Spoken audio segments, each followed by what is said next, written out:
I am here to share these valuable lessons with you so that you can make your life easier and have better success. Tip number 1. Handheld steamer. And I want this little person to become your new best friends.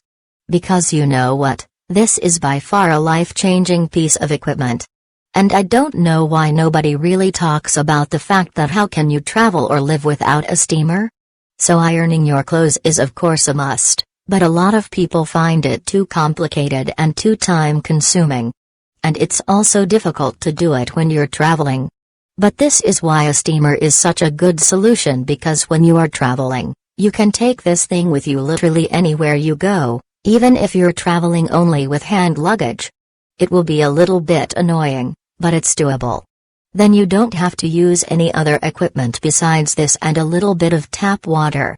And then you basically just steam your garment quickly like this without having to really invest much time or effort. This is just such a better solution for getting all those wrinkles out of your clothes and looking a little bit more polished. Because you know, what's the easiest way of looking cheap? Well, that is if this garment is wrinkly.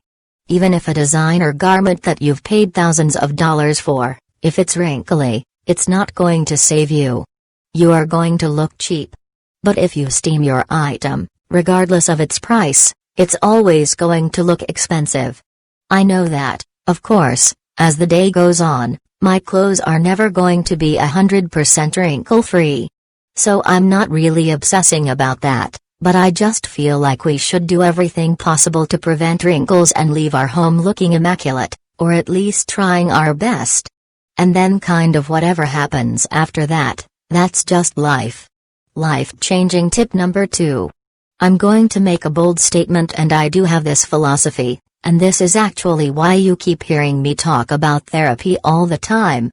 Because the second life-changing tip is that I really want as many people as possible to get therapy, but only if they're ready for it. So I do have a strong belief that if more people around the world would seek out help and resolve their issues and their struggles, I believe we perhaps one day will then achieve peace on this earth, or maybe just live in a world where people are kinder. I feel like this world is full of negativity and a lot of pain, and the negativity comes from pain, but the majority of people worldwide don't address the pain and don't deal with the root cause of the pain. We all have our baggage, we all have our damages. Some people have it worse. Some have it easier, but everybody out there has a story. But this is what's so sad, is that not everybody deals with their difficulties. And that creates a spiral effect into negativity, into unhappiness and so on. And one of the big missions with the work that I personally do online is that I want to do something good in this world. And one of those things that I want to do is that I really want to normalize therapy and really take the stigma out of it. I mean, and I will probably always go to therapy. Therapy or not a shameful thing to do. It is not something crazy people do or mentally unstable people, actually a lot of strong people who sees therapy as a personal growth tool, and they use it so that they can become more successful, that they can improve themselves, and so on. I don't know if anybody of you have watched the series, Billions? There, you have this top-level business owner who is in this therapist, working with him. I think full-time was just basically there dealing with him and helping him forward. And that's how I see a therapist.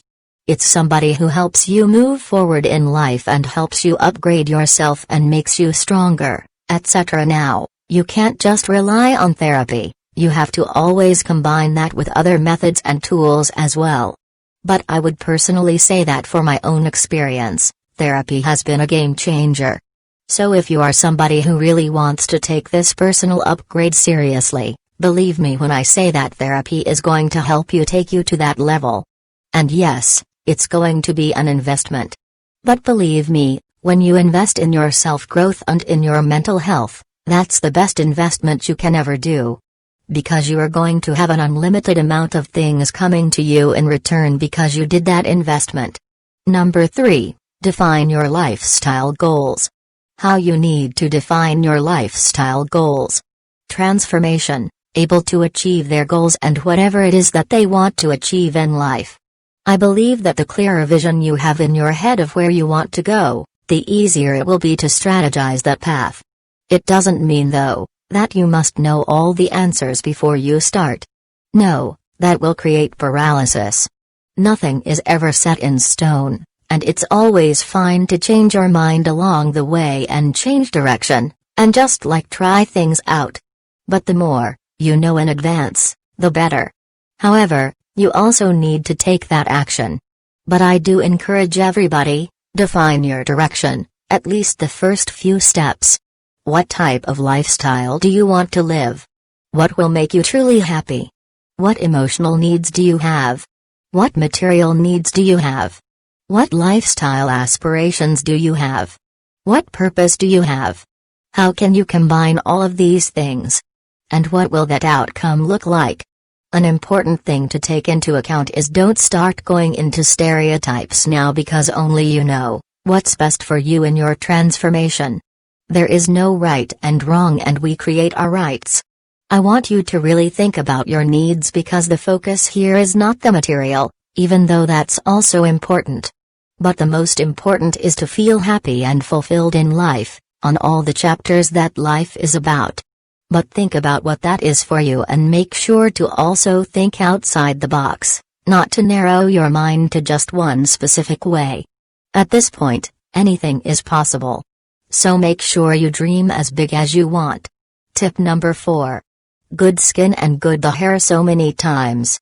But did you know that that's the actual secret to looking incredibly polished at all times? Sometimes it's really not rocket science why some things are the way they are. You need to have acne-free skin that is moisturized, that is in good shape. And you need to have hair that is fresh, clean, blow-dried, or simply looking on point.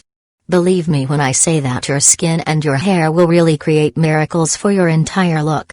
You can even take a step back and not stress too much about what you wear because what's going on here, the canvas and the foundation is going to set the entire tone for your entire appearance. Trust me, plus people first look here. So if this is all good, then what you wear becomes secondary.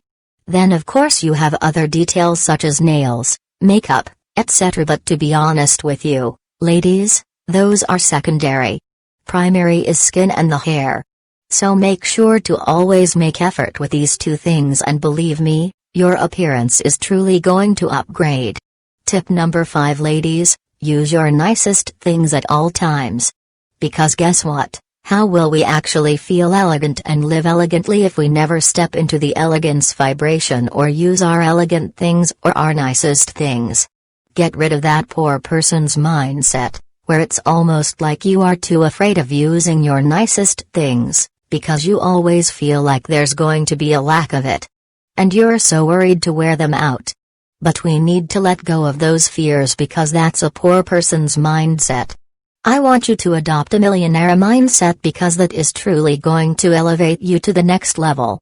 It's also going to do loads of other benefits that also has to do with law of attraction, etc. Use the nice porcelain that you have in your house. Don't use the ugliest things, and same goes for the things that you wear the most. Make sure they are the nicest things, or at least they are of such high quality that you always feel beautiful when you wear them. I also want you to think about that your nicest things are actually charged with a lot of energy, and that's positive energy. And that's energy that makes you feel luxurious and elegant and on top of your game.